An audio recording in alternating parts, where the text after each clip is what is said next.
알쏭달쏭 법률 yes or no부터 함께 할 텐데요. 자, 오늘 문제는 터널 안에서 차선 변경해도 된다입니다. 차선 변경하면 안 된다고 저는 일단 알고 있어서 X를 들도록 하겠습니다. 두 분 어떻게 보시는지요?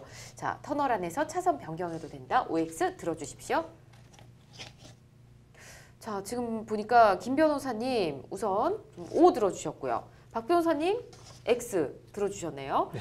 일단 저는 실선으로 보통 차선이 표시가 돼 있잖아요. 터널 안에는. 그러면 차선 변경하면 안 된다로 알고 있는데 O가 의견이 나오긴 나왔습니다. 좀 들어봐야 할 것 같은데요. 자, 어떤 이유인지 박 변호사님부터 좀 들어볼게요. X 들어주셨잖아요. 네, 예. 맞습니다. 터널 안에서의 차선 변경은 현재 원칙적으로 불가능합니다. 그죠? 대부분의 터널의 차선은 지금 흰색 실선으로 되어 있는데요. 맞아요. 흰색 실선에서 이제 차선 변경을 하면 도로교통법 제14조 제5항 위반으로서 네. 3만 원의 벌칙금, 10점의 벌점이 이제 부과되고 있습니다. 교통사고 중에 네. 터널 안 차선 변경으로 인한 사고의 비중이 높기 때문인데요. 네. 또한 이제 어둡고 좁은 터널의 특성상 한번 사고가 이렇게 발생하면 네. 사망 사고로 이어지는 등 사망 사고 등 이제 큰 사고로 이어지는 경우가 많습니다. 네. 예, 그렇기 때문에 터널 안에서 차선 변경에 대해서는 이렇게 엄격하게 제재를 가하고 있는 중입니다. 그렇군요. 알겠습니다. 저도 뭐 변호사님 의견하고 똑같이 생각해서 일단은 X를 들었거든요. 근데 또 다르게 들어주셨지 않습니까? 네. 이유를 좀 들어봐야 할 것 같은데 어떤 이유로 O를 드셨습니까? 네, 박 변호사님 말씀하신 것처럼 예. 원칙적으로 터널 안에서는 차선 변경을 할 수 없는 것이 맞습니다. 예. 그런데 예외적으로 터널 내에 실선이 아닌 점선이 되어 있는 경우가 있는데요. 네.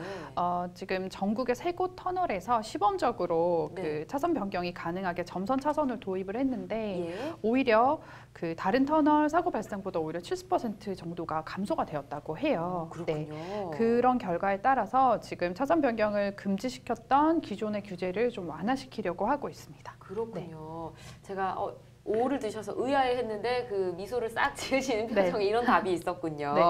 전국에 세 곳만 있다고 하니 어딘지 좀 궁금해지긴 합니다. 네. 자, 제가 봤을 때 터널이 거의 다 실선이었던 걸로 기억을 하거든요. 근데 점선으로 차선 표시를 바꾸기 위해서 뭐 어떤 규정 같은 게 있을까요? 김보람 변호사님? 네, 이게 뭐 모든 터널이 이제 점선에서 이제 바꿔질 수 있는 것은 아니고요. 네. 일정 그 제한이 있는데 그 조건을 좀 설명을 드리면 일정 기준 이상의 조명이 확보가 되어 있어야 되고요. 그렇군요. 조금 더 밝아야 되겠죠, 아무래도. 예. 그리고 구간 과속 단속 카메라가 적용이 되어 있어야 됩니다. 그러니까 음. 너무 빠르게 달리는 게 그러면 안 허용되는 되니까. 곳은 아마 안 될 것 같고요. 예.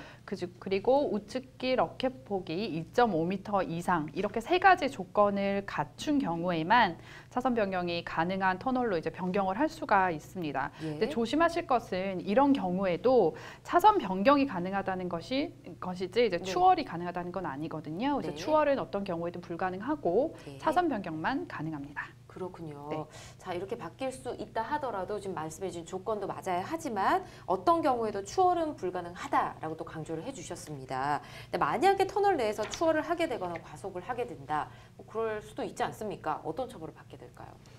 네, 우선 추월부터 살펴보면 예. 추월을 하면 우선 차선 변경이 아니라 정확한 용어는 차로 변경입니다. 차로 변경. 예, 그렇습니다. 차선은 이게 실선이나 점선 이것을 음. 차선이라고 말하는 맞네요. 거거든요. 예. 예, 그래서 정확히는 이제 차로 변경인데요. 이때 이제 차선이 실선임에도 불구하고 차로 변경을 하였다면 네. 조금 전에도 말씀드렸듯이 도로교통법 제14조 제5항 위반입니다. 그래서 다만 이제 도로에 장애물이 있는 경우라든지 이렇게 불가항력적인 사유가 있으면 물론 차로 변경을 할 수는 있습니다. 그러나 이렇게 불가항력적인 사유가 없을 때 차로 변경을 하면 방금 말씀대로의 이제 말씀드린 범칙금과 벌점이 부과될 수 있겠고요. 네. 과속의 경우에는 도로교통법 제17조 제3항 위반입니다. 네.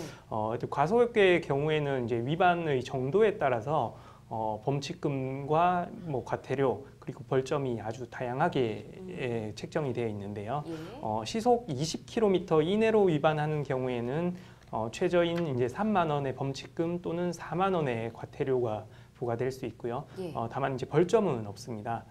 그리고 시속 60km를 초과하여 위반하는 경우에는 12만 원의 범칙금 또는 13만 원의 과태료가 부과될 수 있고요. 예. 벌점도 60점이나 부과될 수 있습니다. 그렇군요. 알겠습니다. 자, 터널 안에 우리가 보던 차선 변경이라고 하는데 말씀해 주셨죠. 차로 변경이 맞는 표현이라고 하고요. 차로 변경, 이 차선이 점선인 터널에서는 가능하지만 실선인 터널은 여전히 불법입니다. 시청자 여러분께서도 이 점 유의하시고 터널 통과하실 때는 안전 운전하셨으면 좋겠습니다.